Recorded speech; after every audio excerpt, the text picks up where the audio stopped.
आज हम यहाँ पे बात करने वाले हैं अडानी पोर्ट्स के बारे में। अडानी पोर्ट्स के यहाँ पे रिजल्ट्स आए हैं। इस वीडियो में करेंगे अडानी पोर्ट्स के रिजल्ट्स का एनालिसिस, फंडामेंटल एनालिसिस करेंगे, बिजनेस को समझेंगे, क्या क्या बिजनेस है, नया क्या एक्सपेंशन प्लान है, ग्रोथ गाइडेंस वगैरह क्या है, आउटलुक क्या है कंपनी का, मैनेजमेंट क्या बोल रहा है, रिसेंट जो डेवलपमेंट्स हो रहे हैं म्यांमार, या फिर अगर अपन देखेंगे जो अभी जो NSDL वाला जो फिएस्को चल रहा है, तो उन सब चीज़ों में क्या कंपनी का अपडेट है, कंपनी का क्या कहना है और बाकी कंपनी क्या प्लान्स है, वैल्यूएशंस कैसे हैं, पीयर कंपैरिजंस वगैरह अगर कोई पीयर है तो, और यहाँ पे आपको क्या करना चाहिए, ये सारी चीज़ें अपन इस वीडियो के अंदर जानेंगे। अगर आप हमारे चैनल पे पहली बार आ रहे हैं तो चैनल को जरूर सब्सक्राइब करें और बेल आइकन जरूर दबाएं सभी तरह के यहाँ पे स्टॉक एनालिसिस के लिए।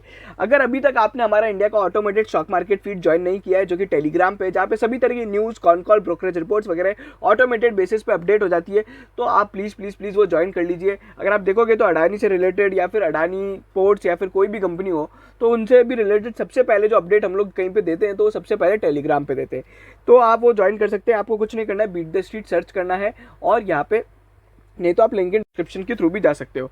चलिए, सबसे पहला जो एक अपडेट देना चाहूँगा मैं अडानी पोर्ट्स पे देना चाहूँगा, जो हमारी लास्ट अभी तक की स्ट्रेटेजी रही है वो कैसे कैसे काम करती रही है, तो वो मैं बता देता हूँ। देखिए, लास्ट जब हम लोग ने वीडियो बनाया था तो आपने बोला था कि आप अडानी पोर्ट्स को यहाँ पे बेचिए, लगभग जब उस टाइम भाव चल रहा था 800 850 का, ठीक है। उसके बाद अपन ने उसको वहाँ पे एग्जिट मार लिया था, ठीक है। उसके बाद जब यहाँ पे स्कैम वगैरह हुआ था तो मैंने कंपनीज़ के नाम बताए थे कि जो आपको यहाँ पे सबसे ज़्यादा देखनी चाहिए, जिसमें से अगर मैंने बताया था अडानी एंटरप्राइजेस था। उसके बाद जो मैंने एक स्टॉक बताया था वो है अभी अपना अडानी पोर्ट्स, और लास्ट जो अभी मेरा 4-5 दिन पहले का भी वीडियो है तब मैंने बोला था कि आप अडानी पोर्ट्स को होल्ड करके रखिए, आपको अच्छा खासा पैसा बन के मिलेगा, ठीक है। देखिए, आप समझिए 900 रुपये पे 850 रुपये पे एक राय अलग रहेगी, और यहाँ पे जब वो स्टॉक 650 रुपये आता है तो ऑब्वियसली राय बदलेगी ही बदलेगी, ठीक है। तो तब मैंने आपको बोला था आप यहाँ पे होल्ड करके रखिए, और अगर आप देखोगे कंपनी ने रिजल्ट मार्केट आवर्स में पोस्ट किए थे और रिजल्ट्स काफ़ी बेहतरीन है, और अभी तक अगर आप देखोगे तो स्टॉक ने लगभग यहाँ पे आज भी अगर अपन देखेंगे तो यहाँ पे 700 के लेवल्स को यहाँ पे क्रॉस कर लिया है। सो ओवरऑल यहाँ पे रिजल्ट्स पॉजिटिव है। अगर अपन देखेंगे इनकी जो ओवरऑल गाइडेंस है वो है लगभग 50% ग्रोथ की थी, ठीक है। जो कंपनी ने लास्ट टाइम बताया था कि हमारी FY22 की गाइडेंस क्या है, इबिटा और रेवेन्यू और वॉल्यूम्स की जो गाइडेंस है, और उसको यहाँ पे बीट किया है। 83-82% की यहाँ पे इबिटा और यहाँ पे वॉल्यूम ग्रोथ है। ये बात जरूर है कि अपन लोअर बेस से कंपेयर कर रहे हैं, बिकॉज फर्स्ट वेव के कारण अगर अपन देखेंगे तो यहाँ पे बहुत ज़्यादा स्ट्रिक्ट लॉकडाउन थे, बट अपना करंट जो वेव था उसके अंदर इतने स्ट्रिक्ट लॉकडाउन्स नहीं थे। चलिए, और ये जो वॉल्यूम्स है ये highest YOY yearly quarterly growth है जो कंपनी ने पोस्ट ऑन करी है। वहीं पे अगर अपन देखेंगे जो ऑल इंडिया कार्गो ग्रोथ है वो 33% की, और यहाँ पे हमेशा से मैं आपको बताता आया हूँ कि कार्गो के अंदर, पोर्ट्स के अंदर यहाँ पे कंपनी ओवरऑल इंडस्ट्री के स्टैंडर्ड को बीट करती है। चलिए, अगर अपन देखेंगे इनकी जो ओवरऑल वॉल्यूम्स है 76 MMT है, यानी मिलियन मेट्रिक टन्स है, और वहीं पे अगर अपन इनका मार्केट शेयर देखेंगे इंडिया कार्गो के अंदर यहाँ पे 3% से बढ़ा है, अब वो 28% चला गया है। उसके बाद अगर अपन देखेंगे कंटेनर सेगमेंट के अंदर इनका मार्केट शेयर 1.63% से बढ़ के 42% हो गया है। कंसोलिडेटेड रेवेन्यू 4500 करोड़ का रहा है, जिसमें 99% की ग्रोथ है। पोर्ट का जो इबिटा है जो कि इनका मेन बिजनेस है वो यहाँ पे 78% से बढ़ रहा है, और यहाँ पे ओवरऑल ये जो पैट है वो 1300-1350 करोड़ रुपए का रहा है, जो 77% से बढ़ा है। बाकी अगर अपन देखें यहाँ पे और कंपनी ने थोड़े बहुत और चीज़ें बताई है, जैसे कि कार्गो की वॉल्यूम्स, कंसोलिडेटेड एबिटा, और यहाँ पे अगर अपन देखेंगे फॉरेक्स से जो गेन लॉस वगैरह होता है वो कंपनी ने बताया। इस बार कंपनी को फॉरेक्स से जो लॉस हुआ है वो लगभग अगर आप देखोगे 389 करोड़ रुपीज़ का लॉस हो गया है। तो बेसिकली ये तो क्या है, इनका जो बिजनेस है एक्सपोर्ट सर्विसेज वगैरह भी होती है, तो यहाँ पे फॉरेक्स में गेन लॉस तो चलता रहता है। That is depend on the overall dollar यहाँ पे कैसा होता है। तो अगर आप देखोगे रिजल्ट वगैरह एकदम बढ़िया है, पॉजिटिव है। यहाँ पे अगर अपन देखें मैनेजमेंट की कॉमेंट्री भी जो रहती है वो यहाँ पे जो करण अडानी है जो इनके CEO हैं वो यहाँ पे हमेशा से यहाँ पे फोकस रहते हैं। अभी अगर अपन देखेंगे तो कंपनी ने अपना जो टारगेट वॉल्यूम्स है वो भी यहाँ पे अगर अपन देखेंगे तो यहाँ पे बढ़ा दिए हैं। जितने भी कंपनी के अगर अपन देखेंगे 22 के जो आउटलुक थे और टारगेट्स थे वो यहाँ पे कंपनी ने अभी बढ़ाए हैं। उसके बाद अगर अपन देखेंगे फर्स्ट इंडियन इंफ्रास्ट्रक्चर कंपनी जिसने यहाँ पे 10-10.5 साल और 20 साल का यहाँ पे बॉन्ड, यहाँ पे अनसिक्योर्ड लोन यहाँ पे रेस किया है। इससे पता पड़ता है कि यहाँ पे कंपनी के यहाँ पे फिनेंशियल्स और यहाँ पे फिनेंशियल स्ट्रेंथ कैसी है, ऐसा कंपनी का कहना है, मेरा मानना नहीं है। आई स्टिल से कि यहाँ पे अडानी पोर्ट्स की जो वैल्यूएशंस है और जो डेट प्रोफाइल है या फिर फाइनेंशियल स्ट्रेंथ है वो अभी भी as compare to other companies यहाँ पे वीक है, ठीक है। उसी के बाद अगर अपन देखेंगे ये यहाँ पे जो इनका गोल है वो ये है फर्स्ट पोर्ट कंपनी टू यहाँ पे कार्बन न्यूट्रल बाय 2025। अच्छा, कार्बन न्यूट्रल का मतलब ये होता है कि जितना हम लोग कार्बन यहाँ पे एमिट कर रहे हैं उतना ही कार्बन कंज्यूम कर लेंगे। मतलब कार्बन एमिट कैसे हो रहा होगा, मतलब पेट्रोल डीजल यूज कर करके कार्बन यहाँ पे छोड़ रहे हैं और यहाँ पे वहीं पे पेड़ लगा लगा के उतने ही कार्बन अगर ले लेते हैं तो यहाँ पे कार्बन न्यूट्रल कहलाया जाता है। तो ये कि ESG का इन लोग का रहता है टारगेट, बट मैं अडानी के ESG पे तो बिल्कुल भी बिलीव नहीं करता। ठीक है, बाकी यहाँ पे कंपनी की वर्ल्ड क्लास पोर्ट फैसिलिटी और इस कंपनी ने बहुत ज़्यादा एक्सपेंशन किया है। अच्छा, फिर यहाँ पे अगर अपन देखेंगे बाकी जो इनके मेन पोर्ट्स है, जिसमें मुंद्रा पोर्ट है, हजारिया है, दहेज है, कत्तूपल्ली है, उनने यहाँ पे अगर आप देखोगे डबल डिजिट ग्रोथ यहाँ पे पुट ऑन करी है। अच्छा, उसके बाद अभी जो अगर आप देखोगे इनका जो प्राइवेट रेल ऑपरेशंस है, जो कि यहाँ पे इनका सबसे बड़ा है और लार्जेस्ट है, तो उसके अंदर भी यहाँ पे एक अच्छी खासी ग्रोथ है। पर प्राइवेट रेल ऑपरेशंस का मतलब क्या होता है कि प्राइवेट रेल ऑपरेशंस कैसे काम करती है। मान लीजिए अपन ले लेते हैं एक बड़ी कंपनी का नाम हिंदाल्को के बहुत सारे प्लांट है, या फिर टाटा स्टील बहुत सारे प्लांट है।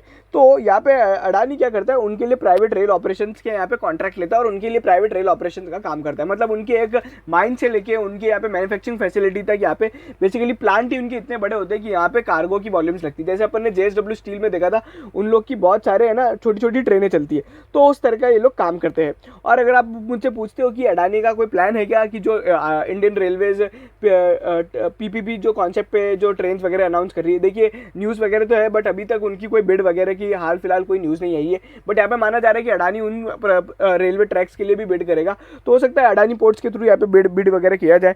अच्छा, रेवेन्यू और EBITDA के बारे में तो ऑलरेडी मैं बता चुका हूँ। अगर अपन देखेंगे EBITDA मार्जिन की बात करें तो वो भी यहाँ पे हेल्दी रहे हैं। अब यहाँ पे अपन है ना थोड़ी बहुत और चीज़ें देखते हैं। सबसे पहले जो यहाँ पे बहुत ज़्यादा चर्चा में चल रहा है वो है इनका आउटलुक। देखो, मैं आउटलुक के बारे में आपको बता देता हूँ, मैंने वैसे भी बताया था आपको कि इनका आउटलुक जो है, आउटलुक क्या क्या है। देखिए, पिछले जो लास्ट आउटलुक कंपनी ने 3 महीने पहले बताया था, वो यहाँ पे आउटलुक कंपनी ने रिवाइज कर दिया है। अभी अगर अपन देखें, अच्छा रिवाइज कैसे किया है, मतलब पॉजिटिव किया है। ठीक है, overall cargo volumes 360 MMT, 45% growth. ठीक है, उसके बाद अगर अपन देखेंगे एग्जिस्टिंग पोर्ट से यहाँ पे और नए पोर्ट से यहाँ पे थोड़ा बहुत यहाँ पे ओवरऑल इंक्लूड किया है। गंगावरम जो पोर्ट इन लोग ने खरीदा है, रेवेन्यू इनका 18,000 करोड़ से 18,800 करोड़ का टारगेट है, जिसके अंदर 50% ग्रोथ यहाँ पे कंपनी पुट ऑन कर रही है। उसके बाद कंपनी रिसेंट एक्विजिशंस पे ज़्यादा बेट कर रही है कि यहाँ पे उनसे बहुत ज़्यादा इनको मिलने वाला है। EBITDA ये जो एक्सपेक्ट कर रहे हैं 12,000 करोड़ के लगभग का करे, 49% ग्रोथ है। Port EBITDA margin will reach to 71%। तो ये उसके बाद अगर अपन देखेंगे कंपनी का जो कैपेक्स का प्लान है वो लगभग 3,000 से 3,500 करोड़ का है, जिसमें से थोड़ा बहुत मेंटेनेंस कैपेक्स है और फ्री कैश फ्लो जो जनरेशन है 7,600 करोड़ की है। तो ये आप यहाँ पे देख सकते हो, ओवरऑल यहाँ पे कंपनी का ये अपडेट है। अच्छा, किसी को FY21 से इन टारगेट्स को अगर आपको कंपेयर करना है तो आप यहाँ पे देख सकते हो लगभग डबल डिजिट की कंपनी ग्रोथ प्लान कर रही है।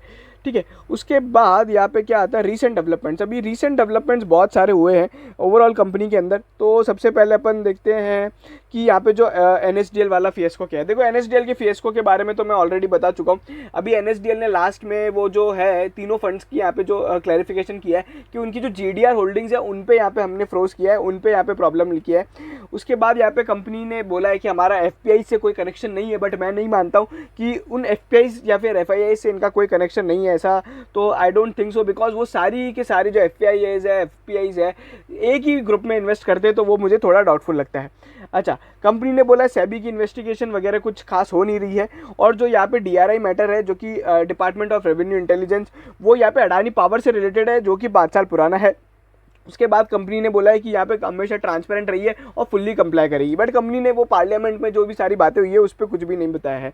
म्यांमार में क्या हुआ था कि यहाँ पे इनकी यहाँ पे थोड़ी बहुत चीज़ें, तो म्यांमार में इनका कुछ प्रोजेक्ट वगैरह चल रहा था, बट यहाँ पे कुछ गवर्नमेंट रेगुलेशंस के कारण उस प्रोजेक्ट पे यहाँ पे होल्ड ऑन करना पड़ा, और वहीं पे कंपनी ने क्या बोविन रेल ऑपरेशन है उसको अपना यहाँ पे स्टेक बेच दिया है। उसके बाद कंपनी ने यहाँ पे गंगावरम पोर्ट जो बहुत बड़ा पोर्ट था वो यहाँ पे अभी एक्वायर कर लिया है। अगर अपन देखेंगे ट्रांजैक्शन स्टेटस क्या है, 100% स्टेक एक्वायर करने वाले हैं, और वहीं पे जो एक DVS राजू एंड फैमिली उससे 58%, 31% यहाँ पे अगर अपन देखेंगे वारबर्ग पिनकस से।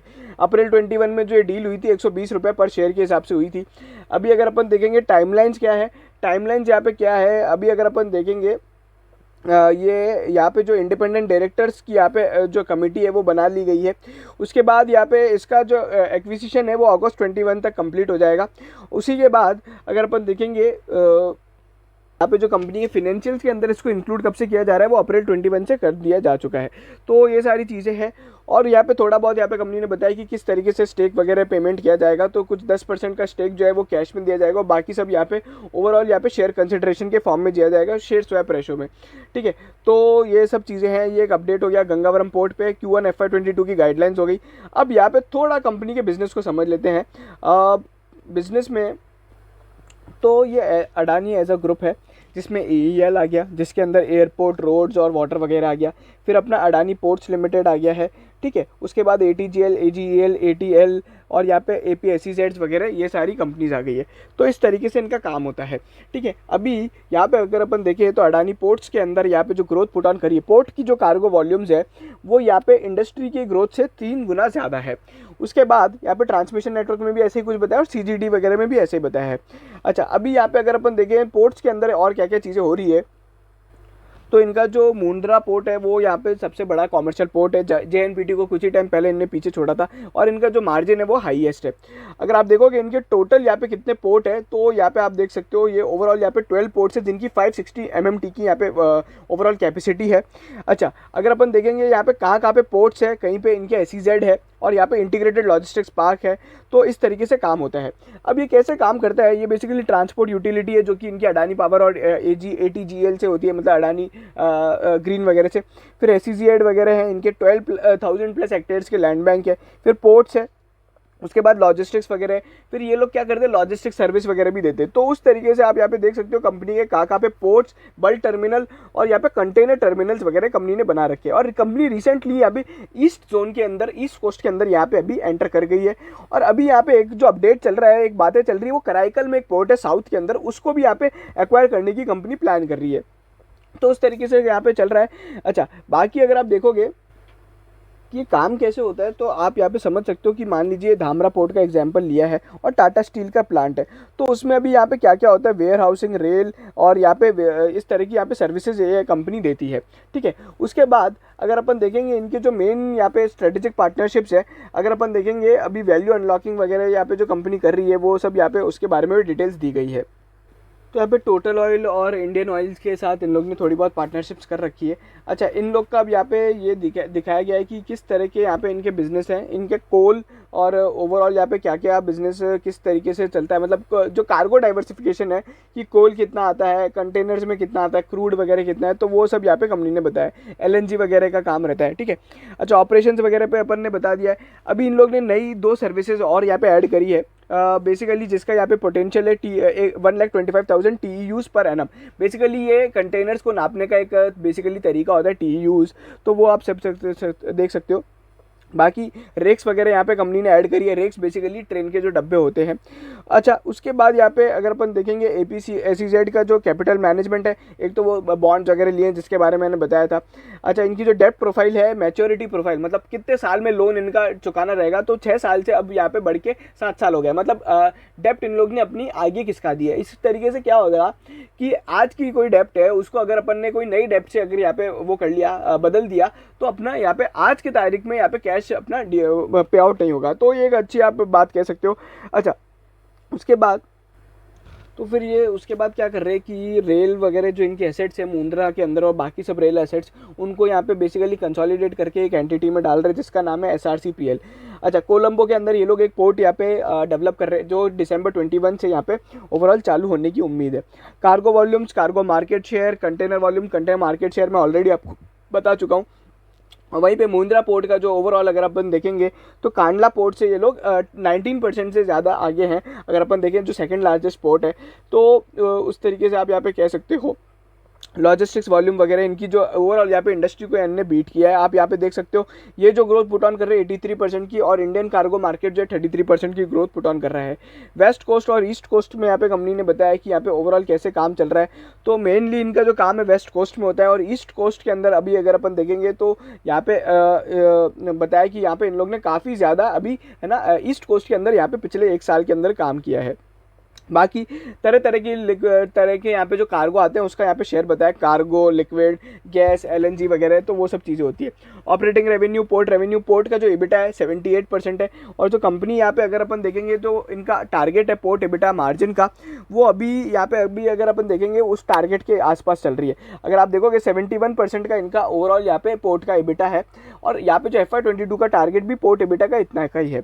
अच्छा, इसके बाद यहाँ पे अगर अपन देखेंगे तो पोर्ट्स, O&M और लॉजिस्टिक्स, और यहाँ पे SEZ एंड पोर्ट डेवलपमेंट। देखो, एक तो पोर्ट्स का काम हो गया इनका, फिर यहाँ पे O&M का, ऑपरेशन एंड मेंटेनेंस का काम करती है, अदर पोर्ट्स में भी काम करती है और खुद के पोर्ट्स में भी करती है। मतलब O&M का मतलब क्या हो गया कि बेसिकली अपना जो मेंटेनेंस वगैरह काम होता है ना, वो सब होता है। फिर लॉजिस्टिक्स की इनकी सर्विसेज है। फिर ये लोग SEZ और लॉजिस्टिक्स पार्क वगैरह बनाते हैं, जिसके अंदर बेसिकली इंडस्ट्रियल काम वगैरह होता है। फिर कंपनी ने ESG का अपडेट दिया है, जो कि देखिए गवर्नेंस वगैरह में मैं इसको कंपनी को इतनी ज़्यादा रेटिंग नहीं दूंगा। आई डोंट थिंक सो यहाँ पे कुछ और चीज़ें हैं।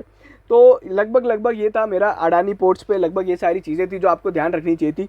अब अपन थोड़ी बहुत यहाँ पे, अगर आप मुझसे पूछते हो कि Q-on-Q पे आप बताया नहीं आपने कि ना परफॉर्मेंस कैसी रही है, तो Q-on-Q पे अगर मैं आपको परफॉर्मेंस बताऊँ तो यहाँ पे Q-on-Q बेसिस पे भी कंपनी की जो परफॉर्मेंस है वो यहाँ पे अच्छी रही है एज़ कम्पेयर टू यहाँ पे लास्ट क्वार्टर। तो यहाँ पे आप देख सकते हो जहाँ 4000 करोड़ का रेवेन्यू था, अब 4938 करोड़ का हो गया है। वहीं पे अगर अपन देखिए प्रॉफिट फॉर द पीरियड अगर आप देखोगे तो 1320 करोड़ से 1340 करोड़ हो गया है। और ये सारी जो चीज़ें हुई है वो बेसिकली लॉकडाउन के अंदर हुई है। तो मतलब कंपनी की जो परफॉर्मेंस है ऑब्वियसली यहाँ पे देखा जाए तो काफ़ी अच्छी रही है। चलिए, तो इस जो कंपनी अडानी पोर्ट्स का जो पी है वो 26 का है, जो कि अदर अडानी ग्रुप कंपनी से तो बहुत कम है। ROE ROC कम है, डेब्ट टू इक्विटी लगभग 1.13 है, PG रेशियो इसका 2.25 है, मतलब 1 से ज़्यादा होता है तो मतलब खराब होता है। बेसिकली प्राइस ज़्यादा तेज़ी से बढ़ रही है, अर्निंग्स कम तेज़ी से बढ़ रही है। EV टू EBITDA यहाँ पे 15 के करीब है और प्राइस टू बुक रेशियो 4.5 के करीब है। देखिए पोर्ट्स में यहाँ पे थोड़ी बहुत चीज़ें आपको हाई लगेगी, बट यहाँ पे क्या है कि ये कंपनी है ना मार्केट लीडर है, तो अब इनका कोई पीयर भी नहीं है, लिस्टेड कोई अभी यहाँ पे पोर्ट्स के अंदर कोई यहाँ पे पीयर है नहीं, तो आप इसको किसी से कंपेयर नहीं कर सकते। ठीक है, अब मैं यहाँ पे एक थोड़ा बहुत शेयर होल्डिंग पैटर्न में भी चेंजेस बता देता हूँ। शेयर होल्डिंग पैटर्न में क्या चेंजेस है, तो बेसिकली प्रमोटर ने थोड़ी बहुत स्टेक बाइंग करी थी ओवरऑल यहाँ पे मार्केट सेंटिमेंट्स पॉजिटिव करने के लिए। FIIs ने अपना बहुत बुरी तरीके से स्टेक कम किया है, जिसमें से अगर अपन देखेंगे तो अगर आप देखोगे जो कैमाज इन्वेस्टमेंट फंड है उसने अपना थोड़ा बहुत स्टेक कम किया है, और बाकी जो वो बड़े बड़े फंड्स थे अगर अपन देखेंगे APMS और इलारा वगैरह, तो उनका भी यहाँ पे स्टेक नहीं रहा है। ठीक है, अच्छा अगर अपन देखेंगे उनका पहले भी नहीं था, अभी भी नहीं है। उसके बाद DIIs ने थोड़ा बहुत अपना स्टेक बढ़ाया है, और यहाँ पे जो गवर्नमेंट का स्टेक है अगर आप देखोगे तो थोड़ा बहुत यहाँ पे कम हुआ है, और वहीं पे पब्लिक शेयर होल्डिंग यहाँ पे बढ़ गई है। ठीक है, अच्छा ओवरऑल यहाँ पे अगर आप देखते हो तो यहाँ पे प्रमोटर्स ने अपना स्टेक बढ़ाया था, तो ये आप कह सकते हो। बाकी इनका प्लेज वगैरह तो चलता ही रहता है, इनने अभी भी अपना डेप्ट है प्रमोटर का, तो उसके कारण ये लोग प्लेज करके रखते हैं अपने स्टेक को। अच्छा, तो अभी अगर अपन मूविंग एवरेजेस देखेंगे जो 20 से 30 दिन वाले हैं वो अभी भी बाय के संकेत दे रहे हैं, और जो 50-60 दिन वाले हैं वो अभी भी सेल संकेत दे रहे हैं, बिकॉज जो ओवरऑल यहाँ पे सेंटीमेंट क्रिएट हो गए थे लास्ट 2-3 महीने में, उसके कारण यहाँ पे अगर आप देखोगे तो उसके कारण अभी भी वो थोड़े बहुत सेल संकेत ही दे रहे हैं। तो उसके लिए सेल संकेत वो कब बाय बनेंगे, तो अभी सबसे इंपॉर्टेंट है 770 का रेजिस्टेंस जो है, 700 बाई 770 वाला रेजिस्टेंस क्रॉस करना चाहिए। सपोर्ट यहाँ पे अभी अगर आप देखोगे तो 640 का है, बट क्या है कि यहाँ पे रिजल्ट्स अच्छे आए और रिजल्ट्स के कारण यहाँ पे एक अच्छी खासी यहाँ पे एक रैली वापस देखने को मिल सकती है, और मैं यहाँ पे कह सकता हूँ कि आपको ऑल टाइम हाई पे भी बिल्कुल देखने को मिल सकता है। तो यहाँ जो चार्ट के पैटर्न्स हैं अगर आप देखोगे, एक तो बहुत छोटा सा यहाँ पे राउंड बॉटम फॉर्मेशन है, जो आप कह सकते हो 2-3 महीने का ही है ये तो, बट टेक्निकली तो यहाँ पे कुछ खास है नहीं। अच्छा, उसके बाद यहाँ पे हॉरिजॉन्टल यहाँ पे बन रहा है। हॉरिजॉन्टल कैसे हुआ, यहाँ पे कंपनी बहुत टाइम से यहाँ पे चल रही थी, अब ये बीच में टूटा था, उसके बाद अभी 700 का ये बहुत ही की लेवल है। उसके बाद जो मैंने रेजिस्टेंस आपको बताया था वो 740 का है, जो कि यहाँ पे बैठता है।